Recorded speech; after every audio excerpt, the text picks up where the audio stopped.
Hey everybody, this is a real quick video in case you have a Wyze Floor Lamp smart Bluetooth lamp and you need to do a hard reset to the factory default settings on it.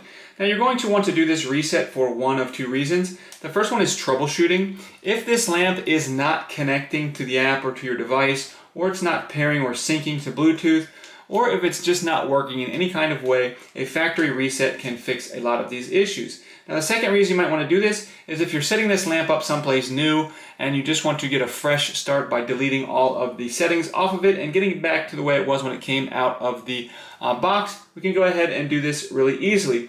All you need to do is toggle the power switch on and off 5 times in relatively quick succession. So just go on, off, on, off, on, off.